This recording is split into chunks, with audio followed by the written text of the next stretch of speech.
Welcome to Lynn Cullen Live at pghcitypaper.com. Email your questions and comments to Lynn at pghcitypaper.com.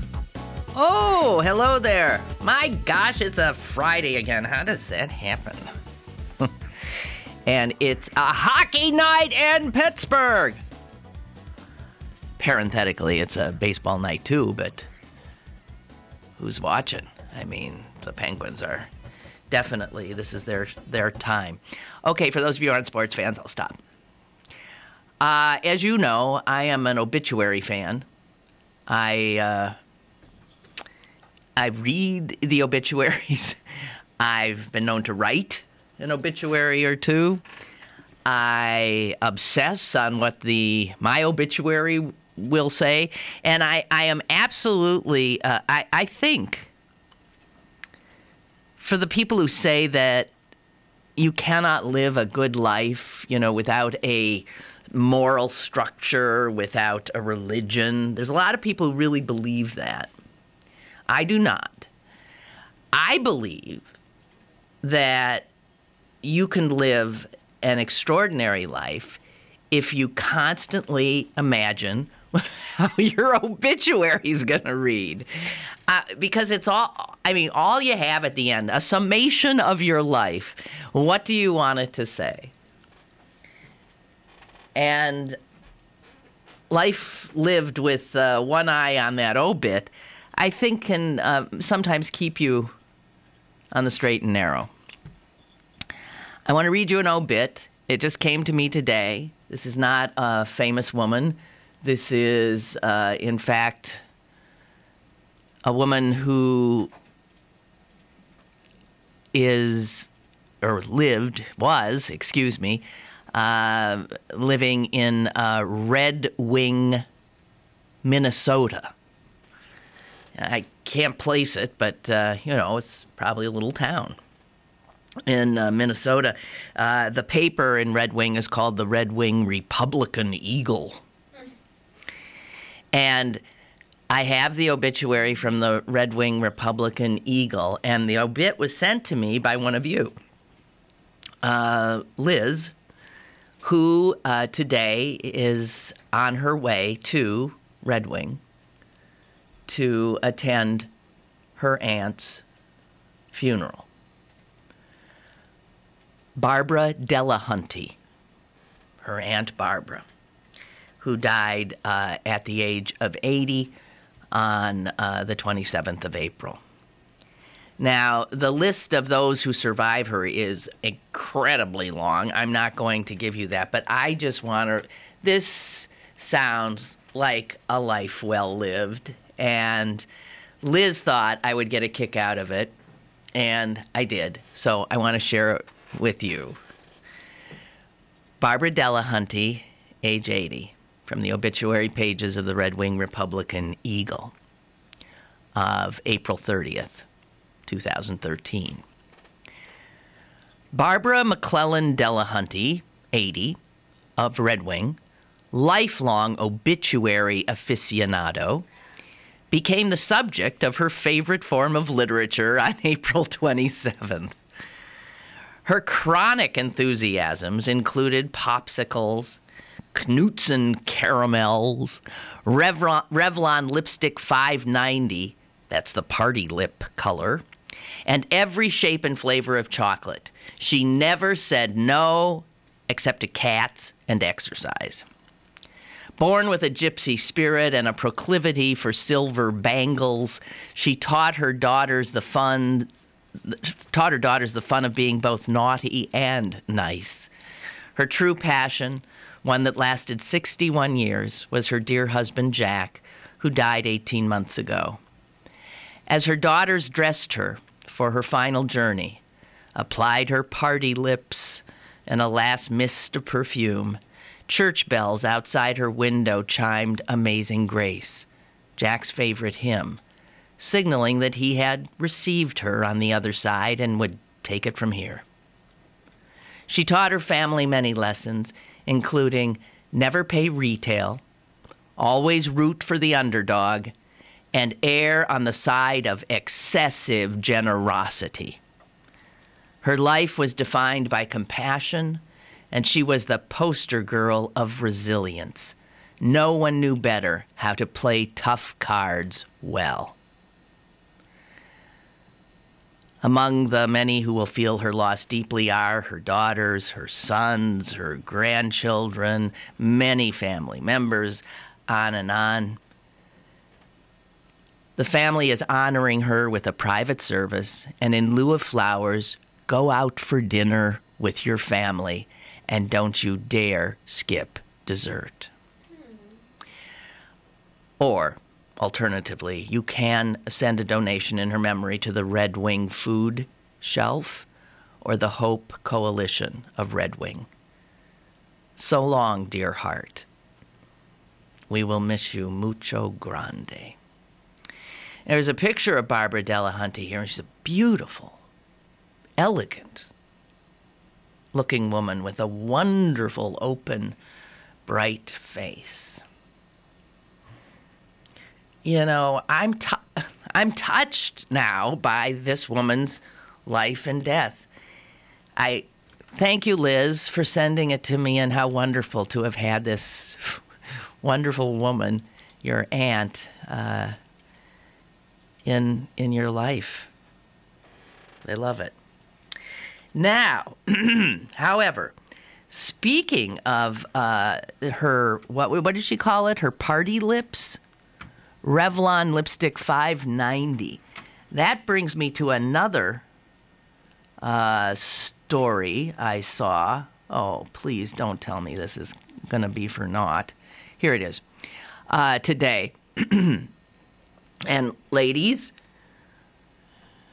it says that commonly sold lipsticks and lip glosses, a study of them found they contain potentially toxic levels of, get this, lead, cadmium, chromium, aluminum, and 5 other metals. That's what's in your lipstick.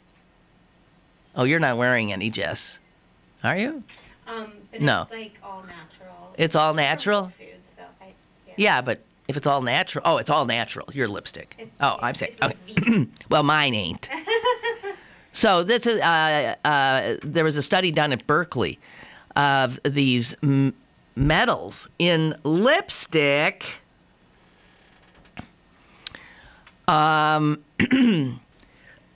Excuse me. It's the levels of the minerals and the metals that matter. And what they're saying is some of them, over a lifetime of application, and depending on how often you apply lipstick, you could, in fact, end up with some health problems that are a result of ingesting. Any woman who wears lipstick will tell you that you end up ingesting most of it. You eat it off. It ends up on whatever food you're eating, and that goes then right down into you. The study says that the FDA better wake up because the average woman who uses lipstick applies it a little over 2 times a day and ingests 24 milligrams of lipstick every day. A heavy user, on the other hand, can ingest 83 milligrams every day. And for even the average user, the study found that some of the lipsticks could result in excessive exposure to chromium, which is a carcinogen linked to stomach tumors.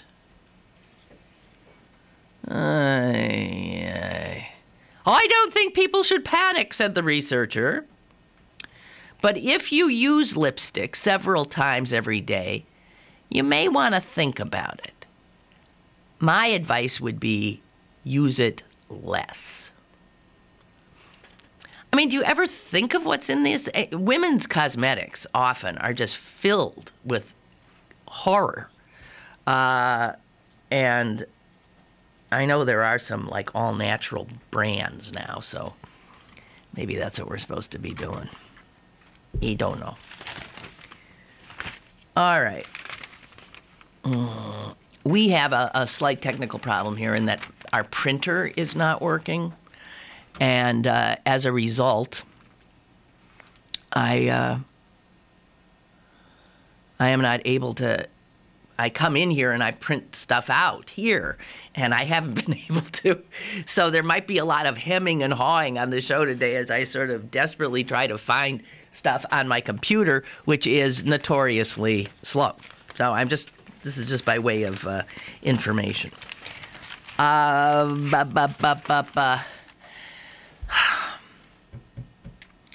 So, was it yesterday? No, it was Wednesday that I was asking Potter about those slick anti-UPMC things I'd been getting in the mail.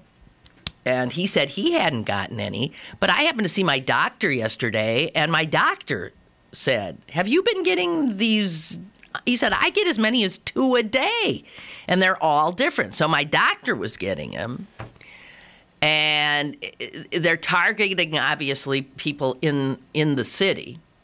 And I asked Potter, who do you think is underwriting this? There's just there's a return address on them, which says, what did it say? Fair Share Pittsburgh, I think is what it says. Fair Share Pittsburgh. And these are all about how UPMC should pay its fair share.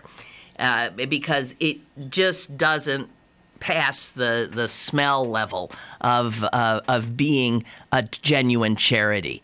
It is, as I was saying to my doctor, I said, it is in every way about as rapacious a capitalist endeavor as I can imagine. That's what it is. And that's how it's run from the top.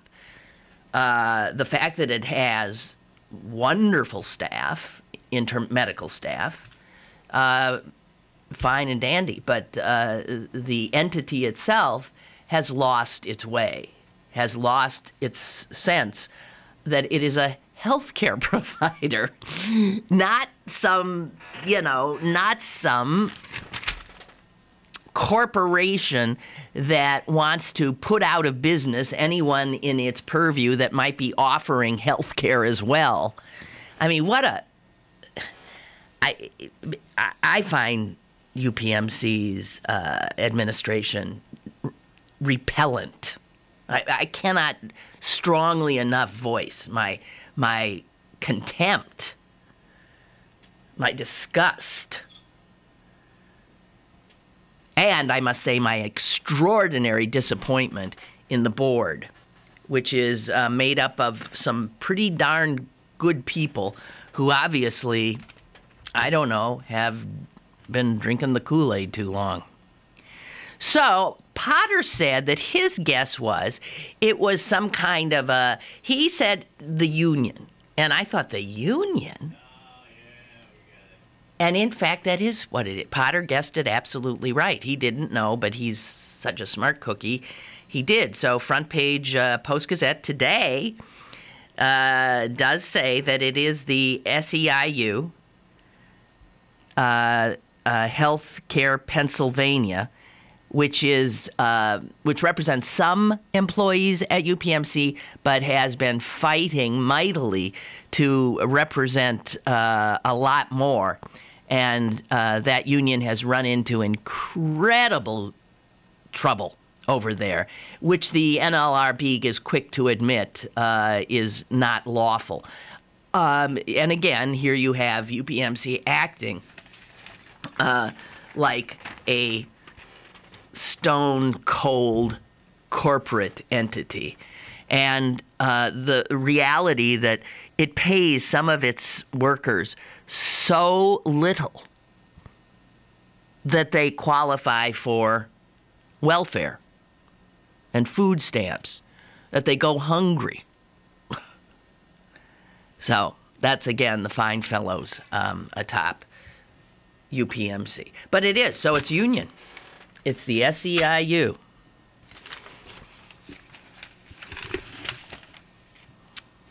Ooh. Okay. I have something here, and I don't think I've shared it with you. Please correct me if I'm wrong. this is a op-ed piece, essentially, that was written almost 100 years ago by a woman named Crystal Eastman. Did I share this with everybody? Yeah, Yeah. Yeah. But did I read this? you may have Read some of it? paraphrased it. Oh, really? Yeah. I might have paraphrased some. I just want to get... I pulled my papers out, and here it was again, and it blew me away again. Did I mention that I think... Yes, I did, because I said crystal is such an odd name for... I think a crystal is like a 80s name, right? Yeah. All of a sudden in the 80s, there were girls named Crystal. I'd never heard of them before, but there they were. And so that there should be a Crystal Eastman. Way back then, she would have had been born in the 1800s, and her name is Crystal. Anyway, she was an activist. There was a survey of working conditions in Pittsburgh that was done in 1907, more than 100 years ago. And in it, Crystal Eastman laid out in painful detail the unsafe workplace conditions that many Pittsburgh workers, and especially working women, had to endure. And Crystal Eastman then was one of the leaders responsible for helping to pass the first workers' compensation bill in the country. So she was a workers activist, and she was a militant suffragist. She was a supporter of conscientious objectors during World War I. She was an advocate of free love. Man, no wonder she was called by some the most dangerous woman in America. So, I guess what blows me away about this, and if I did say it, I'm going to say it again. So she wrote this thing essentially 100 years ago. And in it, she lays out what her sense is of how women's work should be valued and how women and what constitutes women's liberation. This is written a good 40 years before Betty Friedan. And we all acted as if we'd never heard anything that Friedan had said before. But you look at what some of these suffragists were saying and imagining back then. If they were here today, they would still feel that they had a huge battle. They would be stunned at how women's work is still so undervalued. They would be stunned at the lack of governmental care and aid for women and children. They would be stunned. Crystal Eastman would be, I can't even imagine. I just want to read a little thing that she wrote. We must institute a revolution in the early training and education of both boys and girls. It must be womanly as well as manly to earn your own living, to stand on your own feet. And it must be manly as well as womanly to know how to cook and sew and clean and take care of yourself. And we're still struggling in that. There are some men who have done it. There's a lot of women who have learned to stand on their own feet. A lot, a lot more women have taken on the manly aspect of, being breadwinners and going outside what was considered women's realms.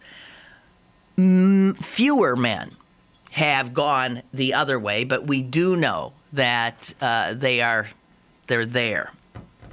And she knew it. She said, this effort to make men more womanly will be passionately resisted. And it still is, 100 years later.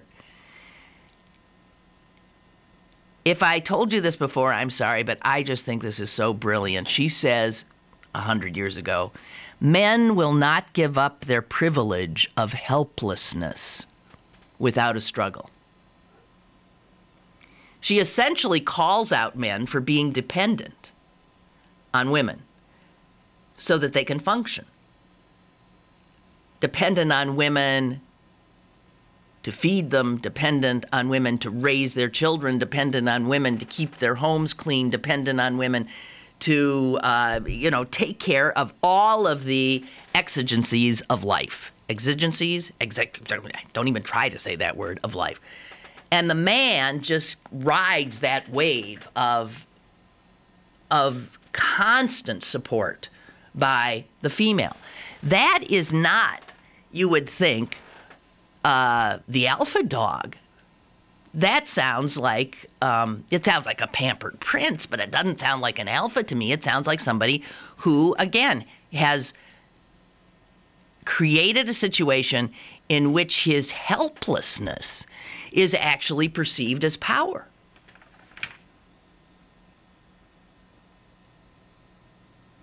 Women fight this battle in their relationships with men constantly. Now, some maybe don't anymore, but I think the vast majority do. And generally, women sort of throw up their hands and give up. So I think that part of the revolution, which 100 years ago she said would be the most resisted, she was absolutely right, and it still is resisted.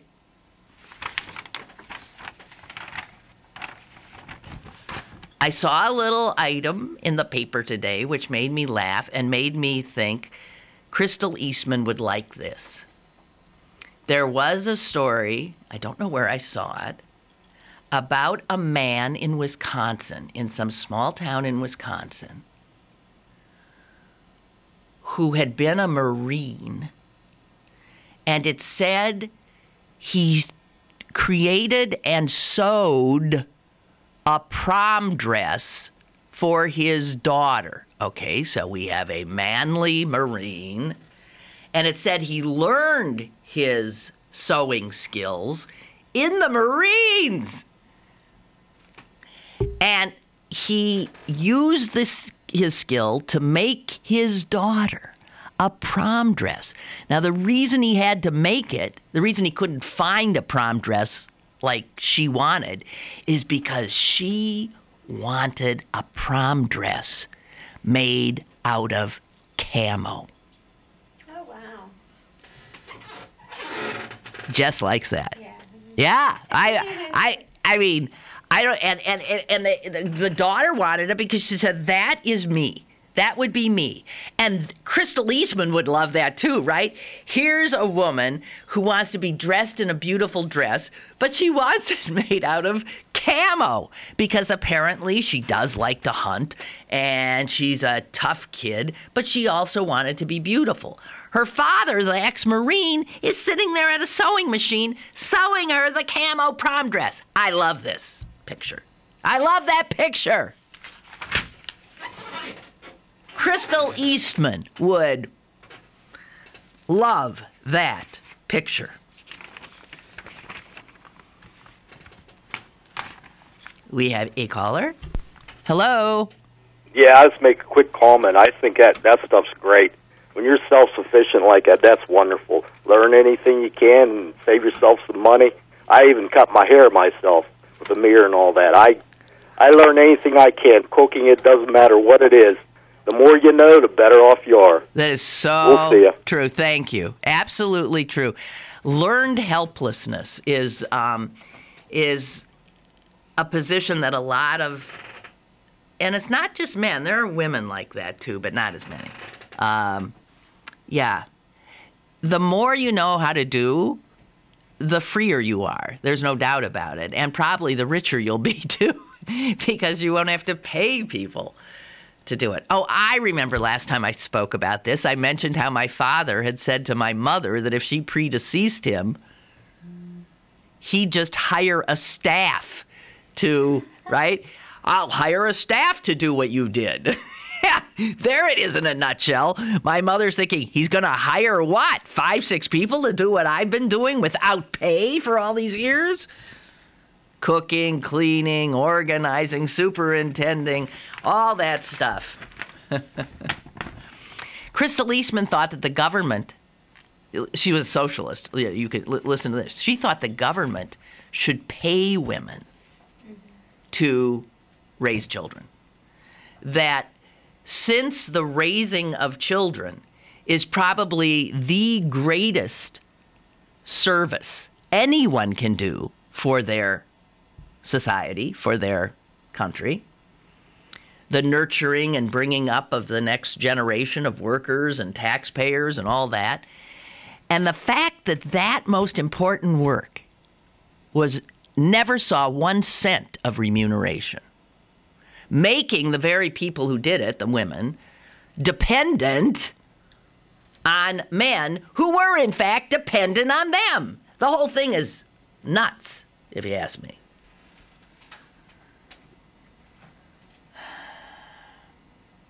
She said that there should be this remuneration by the government to women for women who chose to raise children should be paid for it. I don't know how you disagree with that. Okay, take the women in your life out of your life and see if you don't end up having to hire a staff. Or see if you don't end up running around like a chicken with your head cut off, trying desperately to do everything yourself, which is what women do a lot. And all those single moms out there do readily. Whatever. So, what time is it? Time to take a break. It sure as heck is. If you can tell, this show is absolutely about nothing today. I'm mostly flummoxed by the lack of a printer. And it doesn't take much to throw me off these days. Man alive. We'll be back. If there's any subjects you would like to take up, you can always, as you know, call or email me at lynn@pghcitypaper.com. Okay? We'll be back in a sec. Stick around for more with Lynn Cullen live after this. Pittsburgh City Paper is seeking 10 local artists to design their own street box for our 2nd annual public art project to be featured throughout the city of Pittsburgh. Go to www.pghcitypaper.com and click on the Art Box link for more details. The Pittsburgh City Paper Art Box Project, brought to you by the Westmoreland and Hill House Association. Give the gift of beauty and youth this Mother's Day. Join us Saturday, May 11th for a day of rejuvenation, skincare, and fun at the Sewickley Med Spa. Purchase 1 microdermabrasion and Mom gets a free microdermabrasion. Log on to SewickleyMedSpa.com or call 412-259-8628 for details. Sewickley Med Spa is conveniently located in downtown Sewickley at 435 Broad Street. Happy Mother's Day from the Sewickley Med Spa. You're listening to Lynn Cullen live at pghcitypaper.com. Once again, here's Lynn Cullen. All right, so this from Mother Jones today. There is a veterinarian in California who says that he thinks there are obvious therapeutic benefits to giving your dogs or cats marijuana for medical purposes. He says, catnip? That's not the same. Oh, really? He says medical marijuana, I mean, for things like pain or loss of appetite, he says it works every bit as well on animals as it does on people. And in fact, a lot of the testing had been done on animals. But in the veterinary science, they won't touch this. I mean, they won't touch it. So he's way out there in terms of the veterinarians. In fact, that he's willing even to discuss it. I guess their concern is that people who would maybe do that would give an animal too much. He said if an animal had been given too much, they would probably just lie around. What? They lie around and, be stoned, I guess. But he has amassed more than 500 case studies of medical marijuana being used on animals. And the vast majority of these studies are all positive. These are people who have used it to treat dogs and cats for pain, seizures, inflammation from arthritis. And he's now, because I guess this guy's got it, he's out there, other veterinarians are calling him every once in a while to ask whether or not this is something that they could, on the sly. Don't tell anybody I told you this, but it might be okay if you gave Lucy a little pot brownie. Well, not a pot brownie because you can't do chocolate. But just so as you know, there's some very funny pictures in this, of course, of cats with joints coming out of their mouths. A woman who fed her horse pot-infused butter to treat it for laminitis, which is can be extraordinarily painful, can make their feet extremely painful. She said after the horse had the pot, it was like a new horse, absolutely running around happy as can be. So we'll see. Just wanted to tell you what's sauce for the goose is sauce for the gander or something like that. So Rhode Island has become the, 10th? The 10th state, slowly, inexorably, the 10th state to legalize gay marriage. And listen to this. They'd been trying to do this for 16 years. There had been, in the last 16 years, every legislative session, so they were they started way back when nobody ever expected it to pass, but there's always been a few there in Rhode Island in the legislature who kept putting these bills in. And obviously, they were up against incredible opposition, which, as the years progressed, that opposition started to drop away. The opposition that remained was the Catholic Church. That was the biggie. And Rhode Island is a very Catholic state. It's a very Catholic state that has just legalized gay marriage, becoming the last state in New England to do so. Every state in New England has legalized gay marriage. So if you're looking for probably must be the most liberal part of the country, there it is up there in the Northeast.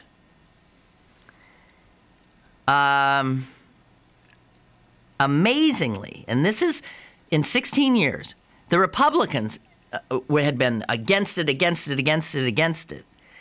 But all 5 Republicans in the state Senate, well, that tells you something right there. There's only 5 Republicans in the state Senate. All 5 Republicans in the state Senate voted for gay marriage. Amazing. That is the only time in any state where the entire caucus of a party has approved a gay marriage proposal.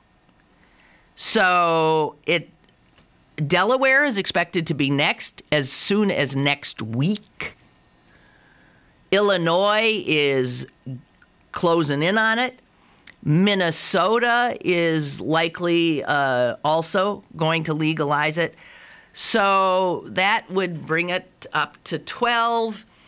And again, it'll just keep coming and coming. You can rest assured that because you live in Pennsylvania, I'm trying to remember what a friend said last night, called it Pensatucky.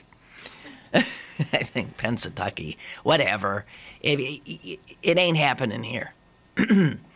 What will be fascinating to see is if they'll be able to track actual demographics where you will see a migration of gays to the states that give them full equality, essentially. And that if a gay person were looking for a place to live, why would they want to live in a state in which their rights are not equal to that of their neighbor? And purely because of their sexual identity. I would imagine for younger gay people that will be something, so that the states that are progressive about this will see younger people coming to them. The states that remain ossified and incapable of making this kind of social progress will, I suspect, suffer. They will suffer economically. And well, they should. The Bishop of Providence, Rhode Island, was apoplectic, of course, by Rhode Island's allowing gays to marry, and he said this: Catholics should examine their consciences very carefully before deciding whether or not to endorse same-sex relationships or attend same-sex ceremonies, realizing that to do so might harm their relationship with God and cause significant scandal to others. So here's, again, the church is going to get left behind here. The church will lose this fight, and the church will lose a lot of people unless they can somehow shake off this self-induced homophobia.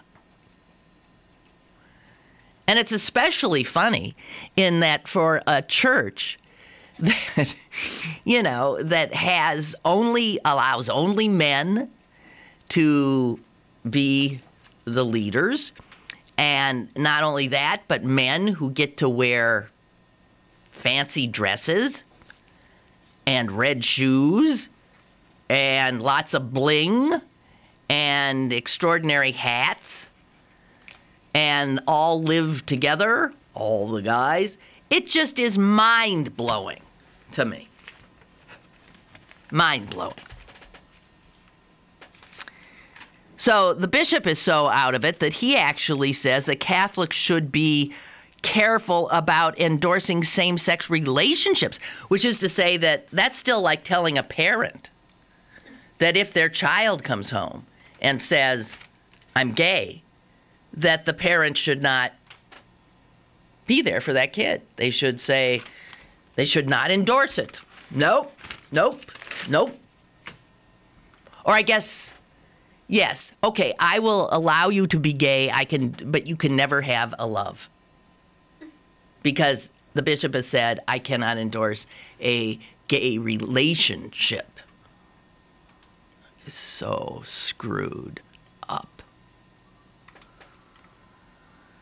So time is on our side in this regard. And as I've said many times before, I'm just blown away by how fast it's moving. Also, another progressive win. Maryland has repealed capital punishment. And if Maryland, that's a southern state. And it is the first state in the South, what was the Confederacy. It's the first state in the South to abandon capital punishment. So I just tell you these things so that we can have some sense of what it's like out there in the rest of the world that is not run by Harrisburg. Hello. Hello. Hi. Clarence from Canonsburg. Clarence from Canonsburg. Hello. Hi. I'm trying to figure out why anybody's still listening to the Catholic Church, period. It's beyond me. It's beyond me. I mean, why would the group of people who have so much scandal with child rape have any moral standing or ethical standing at all with anybody? No, that's so true. It's so true. Yeah. Every time something comes up that's controversial, they should just keep their mouth shut. Because every time they say something, I'm like, child rape. Shut up. Really? Yeah. Well, they created an institution in which the repression of one's sexuality is part and parcel of how you rise in this institution. And of course, repression of one of the more basic instincts of humanity. And what the heck do you think you're going to get? Yeah. You're going to get unbelievably deviant behaviors. Yeah. Actually, I think that's a big problem with, some of the Muslim community, the sexual repression.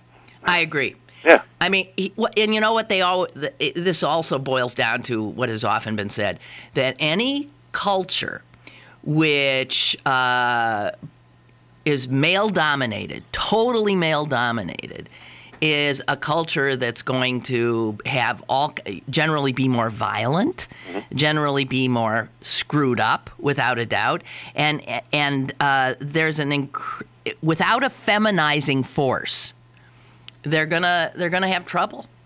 Any culture that keeps women down does not do well. They aren't as civilized. It's as simple as that. I like the way you put that. They're not as civilized. They aren't. Yeah, because if people get angry at me, I tell them, you realize you're the barbarians of today, right? Yeah. So you think if you're still repressing women, you know what I mean, and you still have these ideas, about women and men's positions in society, you're a barbarian. Well, of today, you're the new barbarian. Well, again, it just brings you back to that, what I'm always falling back on. We are not much different than our Neanderthal relatives. I wouldn't go that far back, because you can't really see what their societies were. You know what I mean? I'm sure. Oh, you mean the hunter-gatherer kind of deal? But, I think going into, to me, it's when religion was invented. When they came up with, the Adam and Eve thing, and, Adam is the man, and the man made from the man's rib, and all that kind of good stuff, and women serve men. It's that attitude, which I don't think came into being until, religion. I don't even know if it was that way during Egyptian cultures, because I don't know that much about it. But I saw it. The Abrahamic religions, It was very paternalistic. Oh, yeah. Yeah. So I saw a tweet the other day. It was supposedly from God. Did you know God has a Twitter account? It was from God. I forget exactly what it said. It said something like, So I said to Eve, that is a very bad sin, but at least I'll give you this. It's original.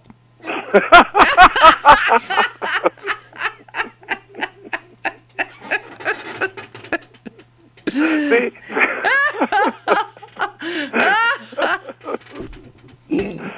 Now I'm going to post this old Far Side that I found yesterday on the internet. It's like, it's like God's creating the planet, and he says, now to make it interesting, and he's sprinkling jerks onto it. I said, that's fun. So I'll put that on Facebook right now. All right, you. Always good to hear from you, Clarence. Bye. Bye, you too. At least it's original. Do I have to take a break? Yes. I do. I'll be back. Email your questions and comments to Lynn at pghcitypaper.com or call Lynn at 412-316-3381. Lynn Cullen Live will return in a moment. Go to BurkeBargains.com for great deals on gift cards from your favorite local restaurants, bars, museums, attractions, and shows. Like us on Facebook or sign up for our weekly email updates for your chance to win a family 4-pack of tickets to Kennywood. BurkeBargains.com, Pittsburgh's best bargains. BurkeBargains.com. While cutting molding with a 12-inch dual compound miter saw, while holding a newborn baby in your arms, when face-to-face with a congregation of alligators, with the ball in your hands and the entire freaking season on the line.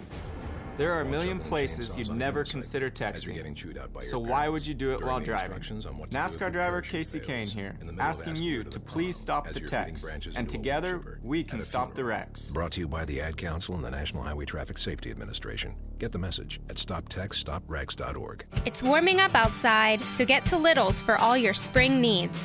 Little's has everything for men, women, and children to stay in style for this upcoming hot summer. Lots of great colors from Dansko, New Balance, Steve Madden, and much, much more. Don't forget to come visit this season's colorful handbag selection as well. Little Shoes, Pittsburgh's largest family shoe store, 5850 Forbes Avenue in Squirrel Hill. Have a question or an opinion? Call Lynn Cullen at 412-316-3381 or email lynn at pghcitypaper.com. Now, more with Lynn Cullen Live. I have to be quite open with you. By the way, there's good news on the economic front. The unemployment rate nationally is down to 7.5, which is definitely better. And there were more jobs added, than they thought. And they've revised the numbers from February because they were a ton more. These numbers are obviously just a bunch of crapola because they keep revising them a month later. And they're always like twice as many jobs as they thought. I don't know. I don't get any of it. But generally shows a, slow, somewhat sluggish recovery continues. But continues. On an upward. But there are plenty of countries where that is not the case, as you know. A lot of countries in trouble in Europe, especially, and of course they're going about fighting it like conservatives do with austerity measures. Greece is the country that's really reeling now. And I just wanted to point something out because we Americans do not pay attention to, we don't even pay attention to our own country and what's happening here. We know this. I mean, the ignorance of Americans about what's going on in their government in Washington, in Harrisburg, on Grant Street, wherever, is awesome. Just as I don't like that word. I think I just used it correctly. Yeah. I used it correctly, is awesome. And this is not good because we were told by, I don't remember which one of our founding fathers, but that the only way that this form of government works is with an informed citizenry. And even though there's lots of information out there, most Americans choose not to access it. So there's no interest, and we do not have an informed citizen. We have a misinformed citizenry, in large part, the people who listen to, right-wing radio. By the way, in that regard, I'm going to lose track of where I was going because I'm going to take a little detour. This shooting incident at Houston's airport yesterday, Glenn Beck is spinning that as saying that was a set-up job by the government. They say anything they want. Go ahead, caller. Hello? Hello? Lynn? Yes. Hey, my girlfriend is down in Houston for a business trip, and she was driving through the other day, and she screams, "Oh, my God, you're never going to believe what's here." She said the NRA convention's down there. Yes, it is. Yes, it is. And... well, she's leaving this morning to come home, and last night, I guess, the guy went in with a military rifle in the airport where the security check is and shot a couple rounds off and killed himself right there. Correct. And what's weird is you called just as I was referencing it myself, because I saw, listen to this, Glenn Beck, remember him, is actually saying that this is clearly an effort that the government was behind, the Obama administration was behind the Houston thing. And do you believe, I mean, these people are amazing. They just make this stuff up out of whole cloth because, you know, I guess they're behind it because it then is another instance where they can say, you see, we have to get the guns away from these people. So, I thought maybe it was just he was advertising for the NRA. That's what I was thinking. Maybe he was doing that as well. Good Lord. Well, I'm glad she's getting out. Yeah, she used to work with you down at WTAE. She was in radio sales. Oh, really? So, yeah. She remembers your son. Sam, yeah. Yeah, her daughter's the same age. So. Oh, heavens. Well, give her my best, and I'm glad she's getting the hell out of Texas. Yeah, she can't wait to come. She'll be home this afternoon. Great. Thank you. Okay, thank you. Bye. I was in Houston once. I found it god-awful. My brother, when he had just gotten out of law school, I believe, if I'm remembering this correctly, he got a job at University of Houston Law School. That was his first job, teaching law. And I went down to see him. And oh my God, hated it. It was like, first of all, every other car was a pickup truck, and there was a rifle in the back of the window. There was like a gun rack. I was seeing them everywhere. I thought, oh my God. The air smelled, as my brother said, petrochemicals. And so there was like this oiliness to it. There was no zoning. You could tell there were no zoning rules. So that you'd have a house, then you'd have some kind of industrial use, then you'd have a McDonald's, then you'd have a church, then you'd have another house. It was just this disgusting hodgepodge that would be created by people who don't believe in government and not having, you know, any regulations or, you know, laws in which telling someone where they could build something or something. It was so clearly, it was just ugly as hell. Now, granted, that was a long time ago. Maybe it looks slightly better now, but oh man, I could not. I said to him, I sure hope you get the hell out of here because I ain't ever coming back here to see you again. You got to get out. And he did, thank God. Okay, guns. News out today, front page news in a lot of papers about how suicides are just up. We know suicides are soaring among veterans, but they're soaring among men in general. And get this, they're soaring in the demographic that had been the least prone to suicide. The suicide demographics have always been, and this is where if there's any mental health intervention, it's regarding suicide, it's generally aimed at adolescents and elderly. Those are the groups that have been considered to be most at risk. Turns out that it is 35-year-old to 50. I want to get this absolutely right. 35 to 64. That's the demo. 35 to 64 has seen a whopping increase. Suicides in that group, 35 years, 64 years, rose 31% in the last, 5 years? 10 years. And they say that is like unbelievable. It's just this spike. The elderly and the younger people hold steady. So, and you look then at that demographic of suicides from 35 to 65 or 64, and you see that 4 to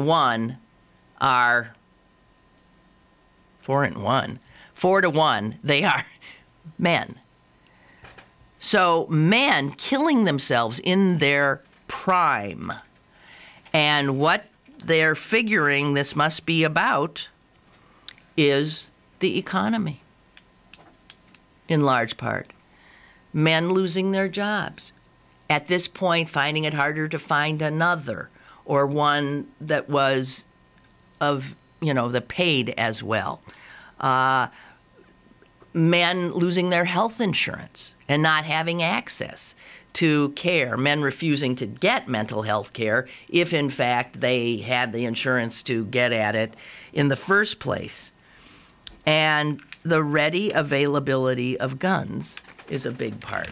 Because if there's a gun in your house and you're feeling really low,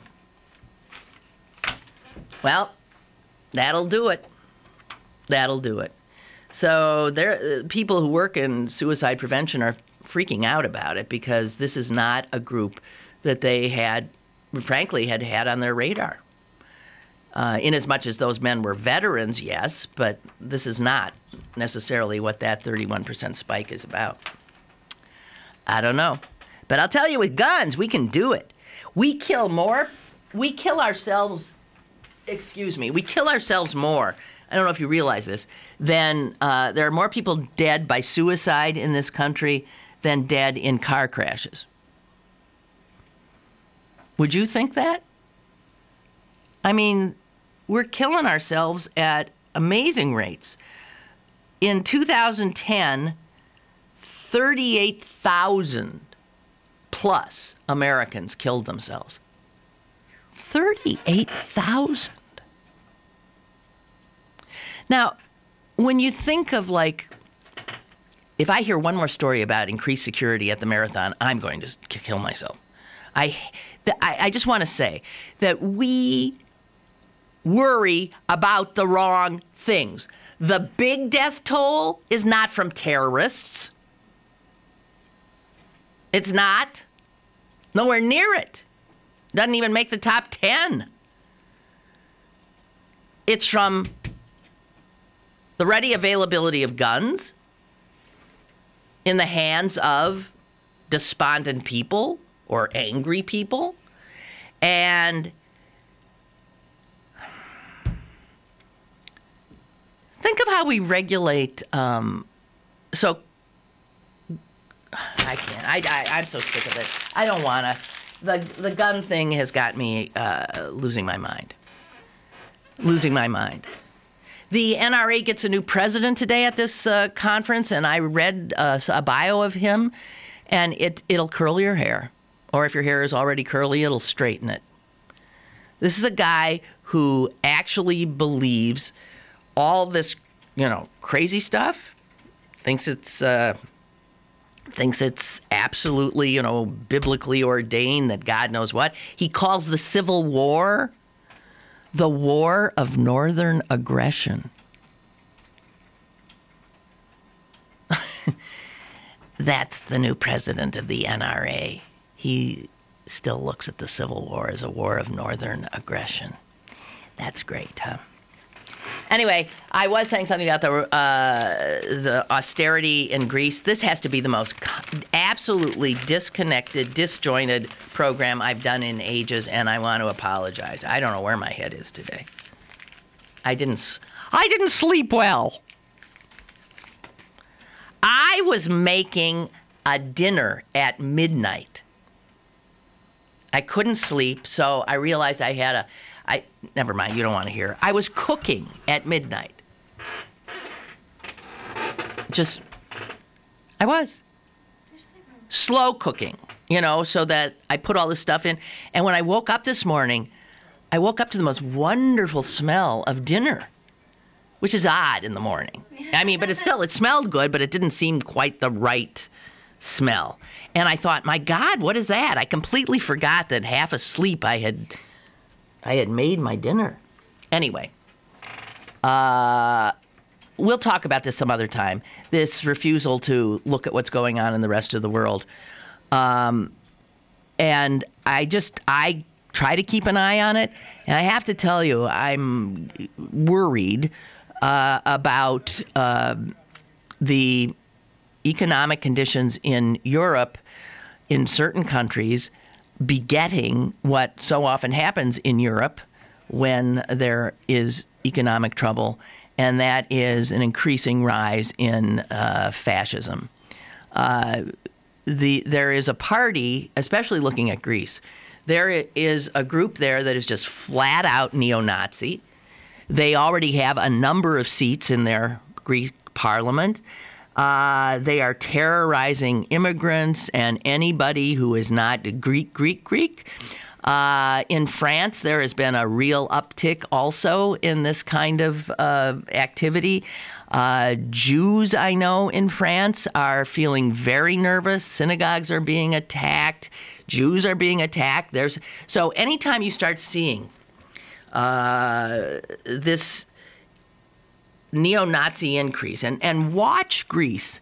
The group is called the Golden Dawn Party, and they are fascist thugs, and they are now the third largest party in a parliamentary system, and extremely popular with a whole bunch of people who want to blame somebody for their pain and suffering. And the blame is on anybody who's not the right skin color, who doesn't have the right religion, and who was born in the wrong place.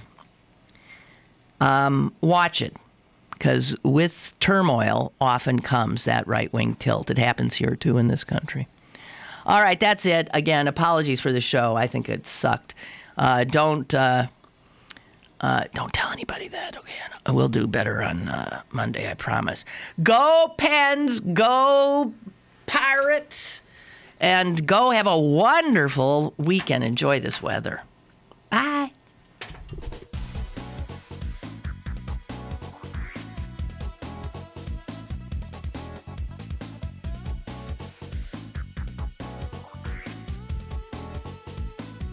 Lynn Cullen Live, Monday through Friday from 10 a.m. to 11 a.m. and archived at pghcitypaper.com. The opinions expressed on Lynn Cullen Live are those of the host and do not necessarily reflect the viewpoints of Pittsburgh City Paper, Steel City Media, and its advertisers.